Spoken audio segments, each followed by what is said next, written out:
Muito bem, 12 horas e 36 minutos, estamos voltando e no nosso quadro Entrevista do dia de hoje eu recebo aqui o amigo, né, também jornalista, historiador, pesquisador, né, da história de Cantanhede, do município vizinho de Cantanhede, Luiz Carlos Amaral. O Luiz Carlos Amaral foi contemplado com um projeto na Lei Paulo Gustavo, lá em Cantanhede, que contempla, né, a produção de um filme que conta exatamente parte da história daquele município de Cantanhede.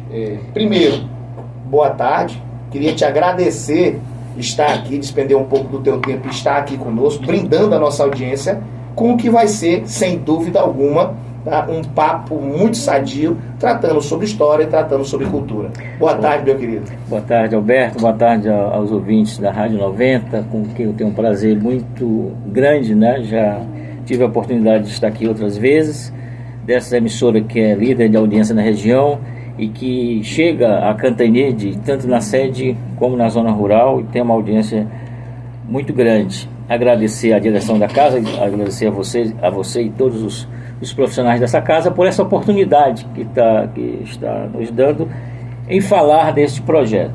Inicialmente, para que não haja injustiças, eu quero agradecer a Prefeitura de Cantanhede, em nome do prefeito Zé Martinho, a comissão da Lei Paulo Gustavo, por ter acreditado no nosso projeto, a secretária de governo, a Evilane, o secretário de educação, o Emerson, de saúde, o Jairo, de cultura, o Luan, o assessor Muniz, que já são parceiros do projeto.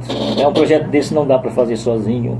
Embora a gente tenha sido classificado pela lei, o valor do prêmio, ele não cobre todos os custos. Nós vamos ter que correr atrás, a partir de agora, para tentar conseguir, com doações, a outra parte a complementação. A complementação era um projeto inicialmente orçado em R$100 mil, nós reduzimos para 60, o prêmio é de 30, nós vamos correr agora atrás dos outros 30. Eu quero aproveitar também para agradecer a Câmara de Vereadores. Por que eu estou agradecendo essas pessoas? Porque é um projeto, Alberto, que ele não começou agora. São mais de 10 anos de pesquisa sobre esse tema.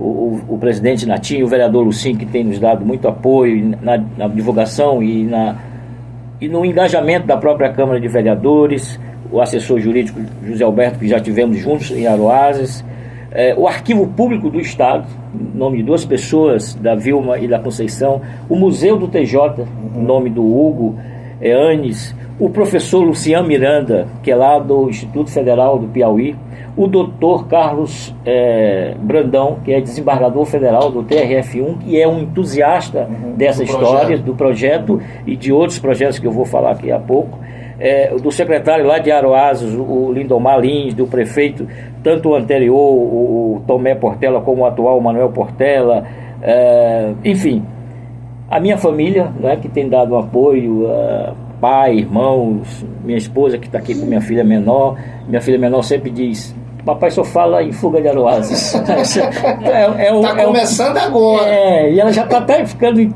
entusiasmada em ser atriz no futuro. E o elenco nosso de produção é um elenco reduzido, né? Eu faço a direção geral, o Ronaldo Cruz, né, que você conhece, faz a direção de fotografia, o Renato de artes, o Gustavo, a produção executiva, o produtor de mídia é o Marcos Santana, que é uma outra pessoa também já conhecida, e a roteirista é uma professora lá de Aroazes. Nós fizemos, tanto na produção como no elenco, a junção de pessoas de Cantanhede e de Aroazes, para fortalecer esse laço. Só para situar o meu ouvinte, nós estamos falando muito em Aroazes, mas estamos esquecendo de dizer o principal. Aroazes é uma cidade. Aroazes. Só que você explanasse, né? Por que essa relação? O filme chama Fuga de Aroazes e conta a história, um pouco da história de Cantanhede. E Aroazes fica no Piauí. Aí entra o historiador Luiz Carlos Amaral e toda a sua equipe para fazer o roteiro, para fazer essa produção. Eu queria só que você explicasse para o nosso ouvinte essa relação Aroazes. Exatamente. Aroazes é o município, é a terra natal do deputado Wellington do Curso, inclusive. Aroazes, ela entra na minha pesquisa quando eu passo a pesquisar sobre uma das famílias colonizadoras de Cantanhede, que é a família do coronel Aires Carneiro, homem de Sotomayor. Eu vou fazer uma explanação breve para que o ouvinte tenha esse conhecimento, Cantanhede tem uma história belíssima, né? Nós temos uma ligação com Itapecuru, histórica, não é? Umbilical, de sermos povoado e vila de Itapecuru, depois da nossa emancipação em 52, graças ao Lister Caldas, ao Paulo Rodrigues, etc.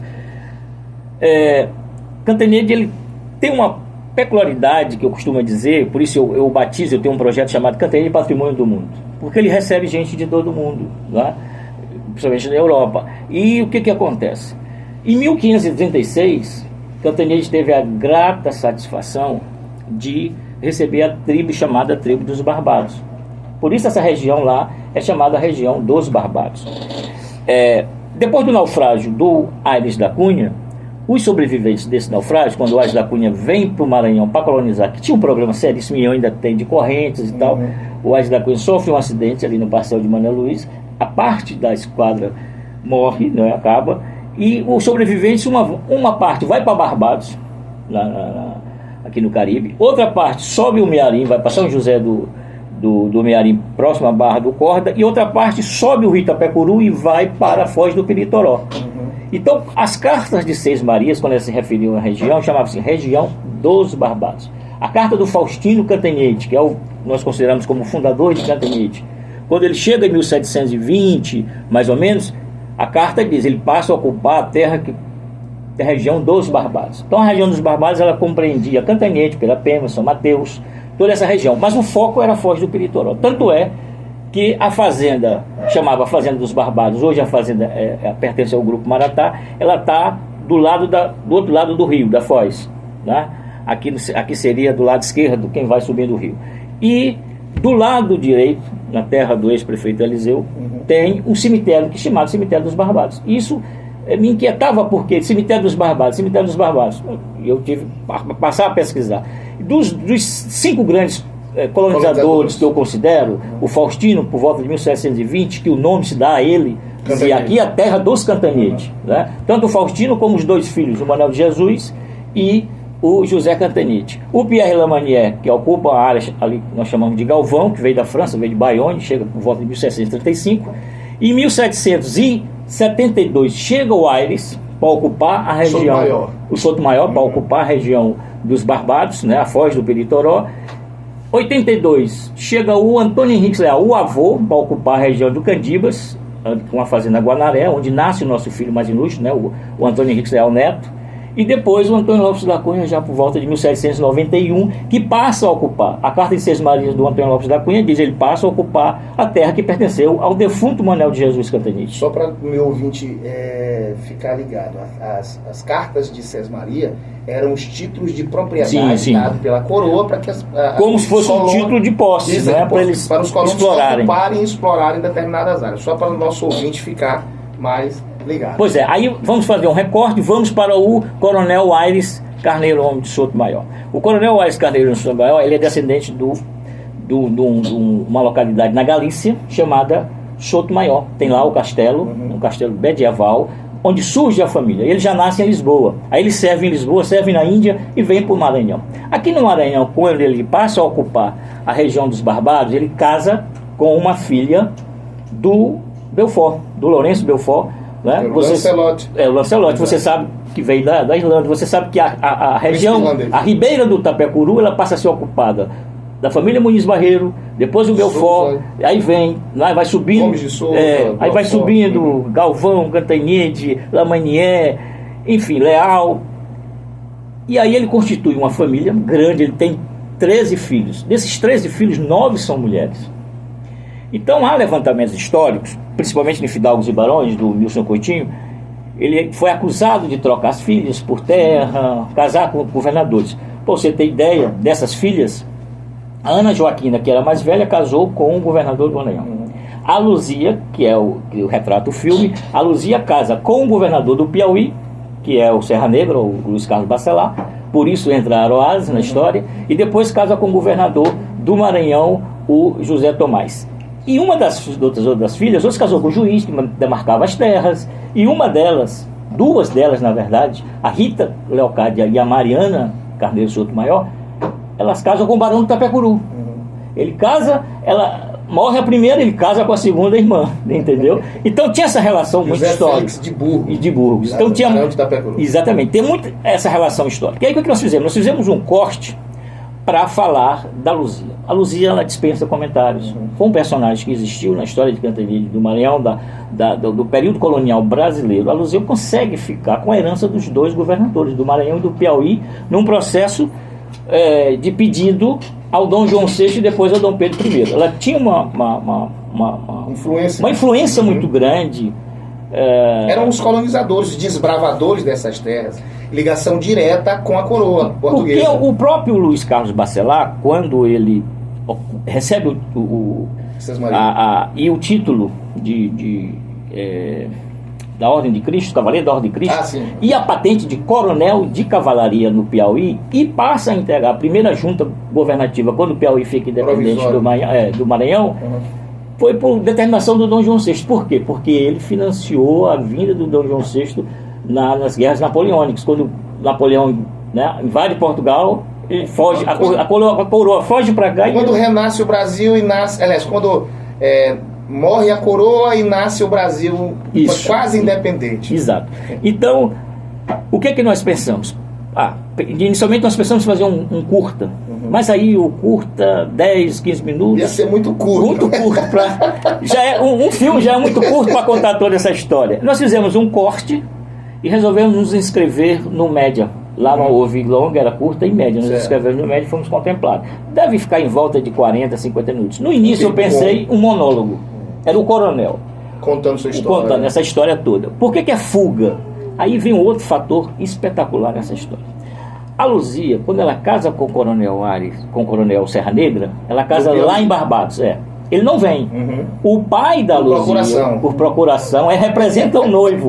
Não é o pai da noiva, representa o noivo. E a igreja não concordava. Ele força o padre, na época, a fazer o casamento. É aquela história. Eu sou coronel. Coronel e acabou. Coronel Aires Carneiro de Souto Maior, coronel também de milícia, dono de muitas terras, de muito poder, né? Uma filha casada com um governador, outro irmão dele, João Paulo, vice-governador. Ele obriga praticamente o padre a fazer o casamento. Isso foi no dia 25 de julho, às 17 horas, 25 de julho de 1802, na Fazenda Barbados, lá na Foz do Peritoró. Como ele não veio, o noivo, ela foi para lá. Aí ela vai conviver com ele lá em Aroazes, na Fazenda Serra Negra. De verdade. De verdade. Conheceu o rapaz. Conheceu o coronel, que era considerado um coronel muito perverso. Né? A Serra Negra, a Fazenda Serra Negra, há quem diga que foi por conta dele ter cerrado uma nega ao meio. Né? Por isso o nome Serra Negra. Ele é um descendente de uma das famílias tradicionais de Portugal, a família Bacelar, né, da Torre de Bacelar, lá da região norte de Portugal. Vem para o Piauí, o pai, né, vem para o Piauí, ele já nasce ali na região de Valença e tal, Oeiras. O que acontece? Ela convive com ele somente 6 anos. Ela vai para lá em 1802 e foge em 1808. Aí fuga de Aroazes exatamente por causa desse recorte. O filme vai tratar desse recorte. Desse episódio. Desse episódio. Pela história ser muito grande, né? A Luísa, como eu disse no início, ela era uma figura que devia ter uma beleza chamativa, um poder de convencimento. Nos últimos momentos, quando ela fica viúva dos dois, e que ela consegue, né, por determinação de Dom João VI e Dom Pedro I as heranças, ela torra tudo. Ela vai para Pernambuco, onde tinha fazenda também, vai para Salvador, vive o período áureo. O período de gastar tudo. Império. E depois ela volta para Portugal. Você sabe que esses colonizadores aqui no Maranhão, principalmente no caso de Cantanhede, eles tinham fazenda em Cantanhede, tinham casa em São Luís e casa em Lisboa. A família Souto Maior tinha a fazenda Barbados, e além de outras fazendas, tinha uma casa ali, frente à Igreja do Carmo, na Praça João Lisboa, e tinha uma casa lá, próximo ao Teatro Nacional em Lisboa, próximo à Praça do Rocio. Eu estive na casa em Lisboa, estive no cemitério da Luzia, ela está enterrada no cemitério dos Prazeres. Então, a pesquisa já faz algum tempo que a gente vem, e aí, eu não acho, né, como eu sou um pesquisador da história de Cantanhede, algo mais picante do que isso. E a fuga de Aroazes, o inexplicável é como é que você consegue fugir de um coronel desse. Um coronel que era coronel de cavalaria, de milícia de cavalaria, tinha uma guarda grande, ele tinha um terço à disponibilidade dele, ele era governador, tinha uma fortaleza lá na Serra Negra, escravos, jagunços, etc. E ela imprime uma fuga. Então, o filme vai retratar o porquê da fuga, como foi a fuga, e ele vai receber 4 visitas do coronel, já no seu estado final, não é? Ele recebe, nas visões que ele vai ter ali, ele toma um chá e fica muito legal e tal, ele vai receber o Dom João VI, em que vai discutir essa relação. É o enredo do filme. Em que ele vai discutir essa relação. Ô, Dom João VI, eu te ajudei, eu te financiei a vir para cá e tal. Ele vai receber um amigo íntimo, né, que dizia o que ele criava na garrafa, aquela sempre história que tem dos coronéis, para contar as suas torturas, confessar os seus crimes, né? As suas atrocidades. Vai receber a escrava. Aí entra a parte da ficção, né? A escrava Jacinta, que nós atribuímos como se fosse a escrava que foi cerrada ao meio, para contar e perguntar sobre a fuga, porque na cabeça dele e alguns pesquisadores, essa escrava foi a responsável, foi a arquiteta do plano de fuga, né? Teria sido, claro, provavelmente numa noite em que ela consegue fugir com 2 filhos. A Luzia tinha dele 2 filhos, um com 5 anos e outro com 1 ano, uma menina e um menino, né? Depois que ela foge, logo ela engravida já aqui no Maranhão, do governador da época, o José Tomás, que é descendente do Marquês de Marialva, lá de Cantanhede, de Portugal. Aí ela engravida, esconde a gravidez, depois o governador resolve assumir, ela tem mais outro filho com ele, ela tem 2 filhos também com o governador do Maranhão, um menino e uma menina, assim como teve no Piauí, e vai passar a lua de mel na Grécia. Tá? Com o José Tomás, ela passa a lua de mel na Grécia. Então, tudo isso retratado no enredo do filme. O filme vai ter... Nós estamos fazendo uma mescla, né, uma mesclagem de pessoas da comunidade Cantanhede de Aroaz no elenco. Nós só temos, até agora, fizemos o convite a um ator profissional, que é o que vai interpretar o coronel, que é o Vitorino Rodrigues, que atua no teatro, né, do Maranhão e Piauí. E nós convidamos o Vitorino pelo seu porte, pelo que ele já faz, e ele vai também colaborar na oficina de construção para esses meninos que vão participar, das outras pessoas que vão participar. Eu, quando fui secretário de Cultura durante 7 anos, né, nas 2 primeiras administrações do prefeito Zé Martinho, eu criei um grupo, idealizei um grupo chamado Fundo de Pote, que a gente fazia peças de teatro. Inclusive, quando a gente fez uma homenagem a Arleque Nogueira, o pessoal aqui de Itapecuru foi, da academia e tal, a gente fez uma adaptação do Litania da Velha. E aí despertou nos meninos, na juventude lá, querer fazer algo mais. E aí ficavam me cobrando. Então eu estou os incluindo também nesse roteiro. Resgatando todo esse trabalho que foi feito prévio. Já são mais de 10 anos e eles vão ter participação no filme, né? Nós vamos ter aí um elenco, Alberto, entre 35 e 40 pessoas, figurantes, atores, ator profissional, pessoas da comunidade. Tem previsão para início das gravações? Porque o cinema é algo fascinante exatamente por isso. Todo o processo da arte cinematográfica, ela é literalmente arte. Seja artesanal, intelectual ou qualquer outro tipo, mas ela é arte. Esse é o diferencial do cinema, né? Difere da televisão, onde você tem vários recursos, o cinema não, ele é mais artesanal. Você já tem um cronograma? Nós temos um cronograma, por exemplo, eu estou aqui contigo, né? Já fiz uma boquinha ali, como se diz, no restaurante. Daqui nós vamos para Oásis. Direto. Nós vamos dormir em Valença, vamos chegar lá para 11h30 da noite. Por quê? Porque amanhã, sexta-feira e sábado, tem um evento chamado Missão... Cavalgada da Missão. O que é a Cavalgada da Missão? Aí entra uma outra relação entre Cantanhede e Aroaz. Por que esses 2 municípios tão distantes, 600 quilômetros, e aí você começa a imaginar, e isso vai ficar no imaginário de quem vai ver o filme, como é que a Luzia consegue fugir 600 quilômetros de volta naquela época, 1808? Provavelmente em mula ou cavalo. Mas também tem uma coisa que a gente toca no enredo, as águas. Se você fizer uma ligação saindo da Serra Negra, pegando o Riacho Serra Negra, o Riacho São Nicolau, o Rio Sambito, o Rio Poti, você chega a Teresina. A Teresina para Caxias, você pode ter andado, e Caxias você vai bater na porta da fazenda. Então, assim, Descer o rio. Há essa possibilidade, vai ficar sendo colocada no imaginário, e essa missão dos Aroazes é um significativo resgate da história de Aroazes. Aí a importância, quem organiza, quem idealizou foi o desembargador Carlos Brandão, vai estar lá. Eu já estive lá uma vez. Do Piauí. Do Piauí. O pessoal pode confundir com o nosso governador. Não é o governador. É o Carlos Brandão, ele é desembargador federal do TRF1, da nossa região. E ele é um entusiasta. Foi escritor de uma das apostilas, eu tenho isso como base, não é? Do que ele já pesquisou, do que ele discute, a gente troca informações. E outra, é a passagem do padre Gabriel Malagrida, que vem para cá, tá na história de vem Itapecuru, Cantanhede, e Cantanhede vem catequizar esses barbados, né? A briga entre os barbados, Caicais, Guanaré e tal, e depois ele vai até lá. Deixa eu só colocar aqui para o nosso ouvinte é muita entender. informação. Não, ele está citando algumas tribos que são originárias dessa região, da Ribeira de Itapecuru, e o padre Malagreda vem para Itapecuru para catequizar exatamente essas tribos. E acabar com o conflito. Havia um conflito muito grande. Que acaba, os barbados na realidade eram mais nessa região e acabam sendo afugentados para Foz lá do Peritoró. Peritoró depois Mearim.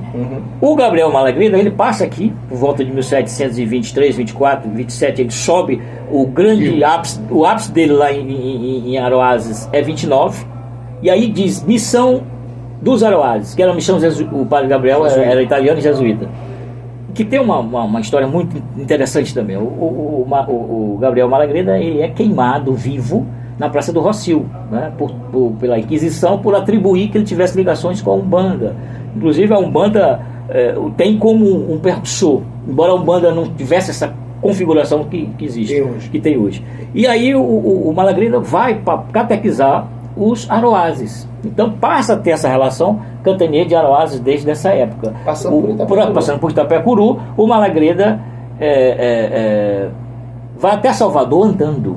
Ele tem uma história muito interessante. Ele vai estar também no enredo, né? Porque o Barbado, ele tem os mistérios dos Barbados. É uma região que além desse potencial histórico, tem um potencial de você conversar com a comunidade e o cara diz, olha, ali ninguém vai. Aquela trilha ninguém caça, ninguém fica, porque o padre aparece batendo o tambor. Que é uma relação ao Gabriel Malagrida. Isso tudo vai ser retratado. Vai ser retratado no filme. No enredo. E para completar, as visitas que o coronel recebe, ele recebe no final a visita da Luzia, né, que na verdade há quem diga, né, que a figura do coronel ela também tem um porquê muito grande. O corpo desaparece. É uma espécie de sebastianismo. Ele não é enterrado, não é encontrado. Aí vem as lendas que foram criadas em torno dessa história, né, que é uma história belíssima, de que quando ele foi assassinado lá dentro da fazenda, os escravos iam levando o corpo para Valença, ele desapareceu. Então, o filme são em duas partes. Locais de gravação: Fazenda Barbados, que hoje é a Fazenda Maratá, na Foz do Peritoró, e Fazenda Serra Negra, que hoje pertence ao grupo Indaiá, lá em Aroazes. Então são os dois locais de gravação. Aqui começam com os mistérios dos Barbados, visita ao túmulo do coronel Aires, né, que o pai da Luzia, e a Maria Joaquina organiza isso. A Luzia, ela alerta, né, fala em uma das fontes que ela não estava presente no Brasil na época do assassinato. Ela soube que o coronel tinha morrido, ela estaria em Lisboa. A pesquisa, Alberto, você sabe disso, você é também um pesquisador, historiador. Você pega um testamento, como eu peguei agora um testamento, com a ajuda do pessoal, e transcrito. Lá no TJ. Ele vai dizer o quê? Eu deixei, o Aires diz, eu deixei bacia de prata de ouro para os filhos, especifica para quem deixou. Então, essa documentação ela é muito importante para você ter a ideia, né, do contexto da época. O filme ele se passa entre 1802 e 1811, né? O coronel vai ser assassinado em 1811. Então, o Fuga de Aroazes é por isso, por conta todo esse contexto histórico e dessa relação das duas cidades, que, é claro, há 10, 15 anos atrás eu não tinha conhecimento. Depois uma pesquisa. Com a pesquisa, já estou para me tornar um cidadão lá de Aroá, Aroarense, né? Eu já fui, o aroaziense. Eu já fui já fui 4, 5 vezes, estou indo agora novamente. E sou muito bem recebido. Quando a gente chega lá, ele diz assim: você é da terra da Luzia. Porque o marketing já está funcionando. É a referência que é dada, porque eles conhecem muito bem a história. Eles não conhecem a Luzia, mas conhecem o Coronel muito bem, a história, o que foi criado. E dentro desse enredo também tem um outro fator, que é ele, nos últimos momentos da vida, estava recluso a um quarto, que era o quarto da Potira, que é a onça, com quem ele conversa, com quem ele dialoga. A Potira era uma onça que ele criava, segundo as lendas, ele jogava as pessoas para que a onça comesse. Tem até uma passagem interessante que diz que ele jogou uma escrava, uma velhinha, e essa velhinha amanheceu de um lado e a onça do outro. A onça não comeu a velhinha. Então são histórias que são fabulosas. Eu queria agradecer. A gente passaria aqui uns 3 dias conversando. Pretendo voltar, né? A gente passaria aqui uns 3 dias conversando. Tivemos a oportunidade de nos conhecer há um tempo atrás, que você era secretário de Cultura lá na cidade de Cantanhede, e acompanhamos pesquisas um do outro, né, as pesquisas feitas em Portugal. Então, assim, boa sorte. O que precisar dos seus amigos itapecuenses, nós estamos aqui, e quando estiver pronto, nós estaremos aqui para fazer o lançamento, para convocar a sociedade para assistir, tanto aqui quanto lá, tá? E tudo de bom, boa sorte. Mais uma vez, de coração, obrigado por ter brindado nossa audiência com mais esse pouquinho de cultura e história da nossa região. Eu aqui quero agradecer a oportunidade da casa estar me dando aqui da Rádio 90, que tem uma audiência estrondosa, principalmente em Cantanhede e em Itapecuru, toda a região, e dizer que estaremos de volta quando do lançamento, né? E agora vamos partir para conquistar outros parceiros para que a gente possa dar um produto daqueles que confiaram na escolha do filme, do tema, para que a sociedade entenda. Eu acho que a contribuição maior que eu pretendo e outros companheiros que estamos nessa luta é deixar um pouquinho da história, do resgate histórico de Cantanhede, que tem uma história belíssima, assim como Itapecuru, não é? Tem uma história belíssima e, mais uma vez, obrigado a todos.